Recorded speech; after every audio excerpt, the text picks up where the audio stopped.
Welcome to The Road Less Traveled, where I talk about every topic that has ever roamed my mind and has led me to this very moment today. Please join me. In today's episode, I will talk about why knowing your morals and having values are important for personal growth. The human experience teaches us that when we are born, that is when those around us automatically and subconsciously are prone to relaying to us our values. We have no way of crafting it ourselves. There is no question that we need to craft our own moral values in order to feel connected to ourselves. The parent that says, "Hey, put that thing down," is reinforcing that the said thing is valuable and we should not harm that thing or whatever is around it.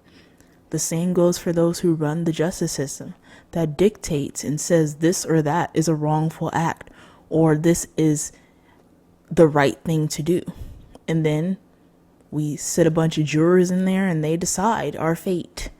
If this is the case, why should you not be allowed to create your own moral compass even if it is not aligned with what is already stated? Even if it shocks everybody and they say that's not okay, why should they be able to tell you that?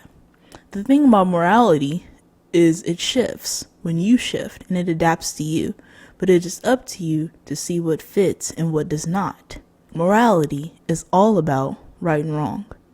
So if you have a sense of right and wrong, then you are on the right track. For example, if I choose to drink coffee, knowing that it is bad for me according to society, if I can justify why it is good for me, then therefore I can continue to consume it.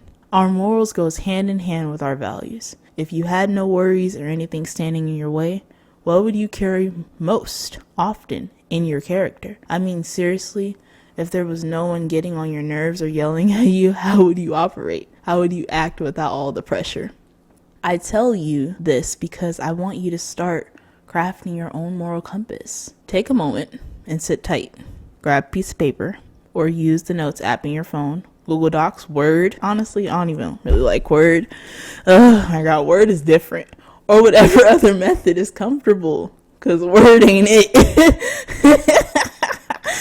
Take 30 minutes, and I mean 30 good ones, and write down your values. What do you care about the most?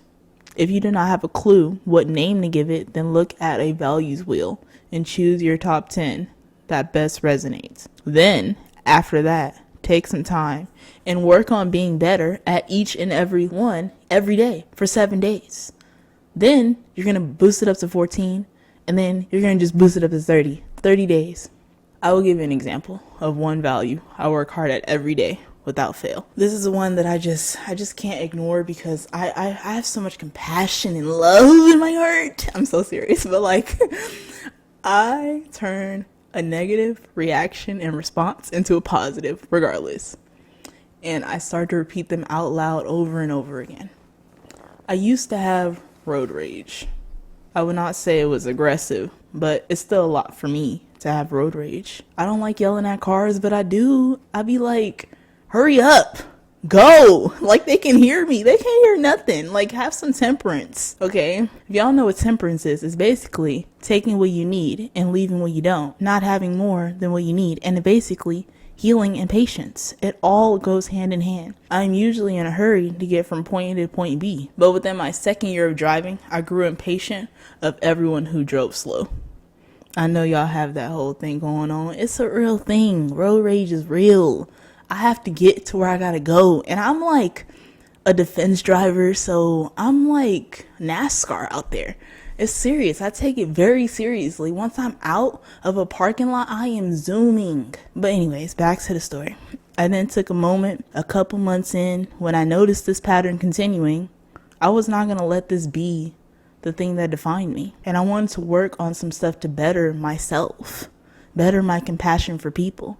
And the first thing I thought of when I sat down and did a list was road rage. It was the first thing I wanted to perfect and get out of my system, because I'm like, well, you're great at what you do. You're a great person. Well, then be better. Okay. It did not take me long to stop telling people to go. But I thought that could not be all. there had to be more. I was definitely better and better. And after that one, I worked on another one. But I digressed on the road rage one, and I caught it in the nick of time. But it's all about intention. It takes writing it down and saying it over and over to amplify your intentions. I hope that with this method, you start to define a moral compass that offers compassion and love. Because we don't start writing and we keep everything bottled up in our little psyche, we're not going to understand ourselves. I didn't understand why I had road rage, but then I knew as I deep dived that it was because I was impatient in everything that I do. And now we have to keep working on temperance, because without that, I will not be calm. And people will always hear me from pure echo, just intuition. That's the only way that they can hear me yelling through my car. But I hope that you take this moment and think about what I've said and write down your values so that you can craft your moral compass and you don't have to listen to what other people say you should do. It takes someone willing. I'll see you in the next one.